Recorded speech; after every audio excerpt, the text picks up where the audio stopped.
I gave up drinking alcohol now roughly about 950 days ago. Was it worth it?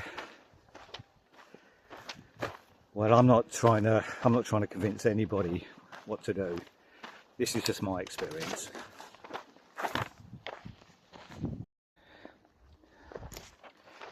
Yeah, initially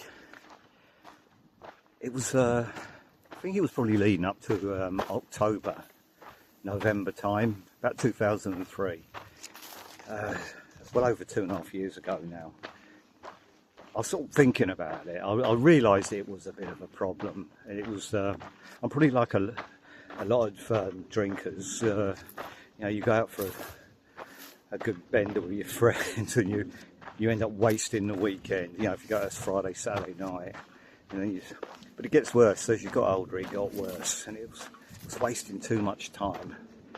And it slowly started creeping in during the week with me. Never saw that coming, but it did. It started off maybe you're watching, say, a nice film, or you listen to music. And, you know, kind of little. My poison was a couple of malt whiskies and the odd Budweiser, and just one or two used to do the trick. You know, when you're listening to music, like I said, yeah, and it was brilliant until it wasn't. And I just noticed it slowly creeping up, and I more or less enjoyed it every time. But it's what's going to come later, and those times when you start taking it too far. There's a saying out there. We've all heard it. I think probably heard it. It's beware the demon drink. I had no idea what that meant, and I probably do now. It'll creep up in you before you know it. I've got to be careful. I'm not trying to lecture. I'm just telling you my story. I can understand why people drink alcohol, and I still miss it. I wouldn't say a lot anymore, but I do miss it because I started getting back into exercising. It was going so well, and my diet was going well, and yeah, I was really enjoying my hiking and walking. Well, the same thing, but going out cycling, whatever, being outdoors basically. And I enjoyed all that. But the only one that was left was drinking, and as I was getting more old, you know, the older I got, I wouldn't say it was getting worse, but it was just getting more difficult to, detox yourself afterwards or repair yourself afterwards. I want to go into my 60s, 70s, hopefully longer than that. And I don't particularly want to stop working, if I'm honest with you. I don't want to be working at full slog, but I still want to be up to something. And yeah, I wanted to keep on working, and I knew that wasn't going to happen if I kept abusing my body, like in that, you know, with alcohol. It's the same kind of give. I mean, but the way I did it, like I said, I was thinking about it probably late in the year, 2003. And then I stopped without telling anybody. I didn't want to make a big deal of it. And if anybody asked me why you hadn't seen me, you know, after, especially around Christmas and going into the new year, I started telling everybody it was dry January. I was on dry January, but it wasn't the case. So I knew I had a bit of a problem with it. I had a habit problem, and I definitely knew that when I stopped. I always had the attitude, I can stop this whenever I want. Not wanting to ever do it. I did have periods where I stopped for months, you know. But when I finally stopped, it was difficult. It was more difficult than I ever imagined it. I don't think I was an alcoholic. Do you know? But if somebody sat me down, an expert, I wouldn't argue with them that I had some traits of being an alcoholic. But I didn't really enjoy drinking up until my 40s. And then I gave up smoking around that period. I gave up smoking about over 20 years ago now. And I became good at drinking instead. Always remember that. It was about that same period, actually. And I learnt with drinking, this is my biggest downfall. I didn't start competing with my bigger mates, like who could knock. There was a big thing about knocking 10 pints. I could never do that. And I thought, no, sod that. I remember the period around my 40s, I started just having a couple of drinks, along with listening, say, to some music. or I'd go to a show with somebody, or just have one drink, and just to take that edge off, I taught myself to start drinking like that.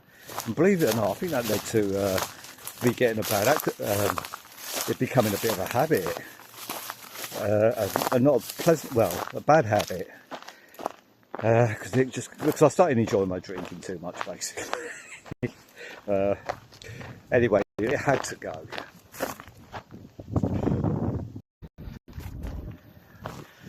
Right, the actual stopping, the early days with me, obviously if you've got a real bad drinking problem, you know, you need to go and you need help and monitoring. You know, I'm just saying what happened to me, and I'm not recommending anyone do this. But if you're just somebody, you know, maybe thinks you drink a little bit too much, this is probably of interest to you. I mean, if you're down in like a bottle of vodka every day, then this is not for you. That's not to say people don't have alcohol issues when they're drinking maybe half a bottle of wine a day, or just 2 or 3 beers every single day. You know, looking back at it now, I think even that could be a bit of a problem. Yeah, who am I to judge though? But with me, anyway, I stopped. I think it was October, yeah, no, November when I stopped. And one thing I really did notice was my sleeping was awful. Yeah, it was terrible. I just could not sleep. And I struggled with that for a good few weeks. But that eventually settled down. And then I can remember the first good sleep I had. And it wasn't like it was one of the best sleeps. Sleeps? Is that the right word? Doesn't sound right. But yeah, I had the best sleep I'd had in such a long time. And then that became more regular. The cravings, I had a lot of sweets. I ain't got a massive sweet tooth, but I did start eating a lot of sweets basically, and the cravings were pretty bad. It wasn't so much like the alcohol cravings. I don't think I was craving that so much. It was just, what do I do now? What do I do with all this time now? That was the struggle with me. It was like, you know, somebody had given me 4 extra days in a week. Anyway, look, I've got a list of the positive things that happened, you know, months afterwards. You know, from the time I stopped drinking, a couple of months later. I'm going to have to read a couple of these out, so I can't remember all of them off the top of my head. There was a lot. Right, my blood pressure. But that was getting a lot better with my walking and hiking anyway. But that just went perfect, and it stayed perfect. It was pretty regular after that, along with my heartbeat. My heartbeat's always around the 50s now. I did lose a bit of weight, but I was at that point, and I've been at this point for a while, where I want this final 3 kilograms to come off, and it's been so difficult. But the weight, some people, obviously, it's a massive thing. They do look, but, you know, with me, it wasn't an amazing amount of weight, but some did come off, about a couple of kilograms probably. Yeah, walking easier, and running was a bit easier as well. Yeah, better recovery. Yeah, definitely better recovery. I'll get home and I'll be over. I went for a long walk. Didn't take long to recoup from that. In fact, the next day I was sort of aching for another long walk. Yeah, the better ones, right? The better ones. Sorry, I'm looking down here. My memory's terrible these days. Yeah, I've always had joint problems, and I still have joint problems.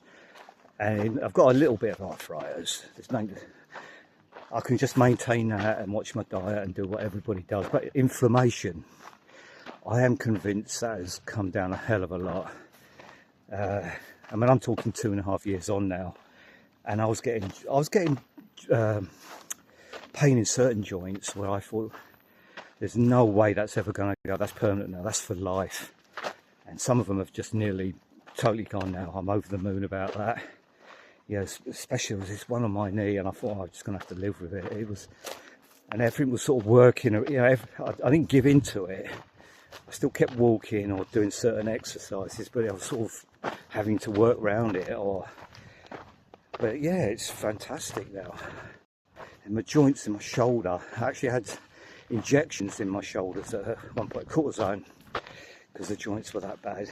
But yeah, it's not totally gone, but it's not bad. It's pretty good. And also, yeah, right, yeah, the energy levels and that brain fog, massive difference. So yeah, they're the pluses. Yeah, I think after a bit of time, you go back to a default setting. You start making better choices, especially with eating. Yeah, alcohol's not going to get in the way of day trips you might have planned. You might be a bit worried about being ready next day. Well, I remember planning certain events or postponing certain events because some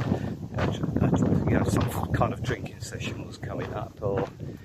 But yeah, there were a lot of day outs where you had to take that into account, because obviously you've got to be sensible when you're drinking. And what am I saying here? But yeah, you know what I mean. You've got your routine. It's got to work around when you're drinking, and that takes a lot of planning. That planning doesn't matter anymore. If somebody just walks in your door in the morning and says, "Look, John, we fancy going somewhere," you can go at a drop of a hat if you've got the time. You know, you can do that so much with drinking. So 2.5 years on, I'm still not drinking. So that answers itself. About, do I still think it's a good idea? I think the pluses still far outweigh the negatives.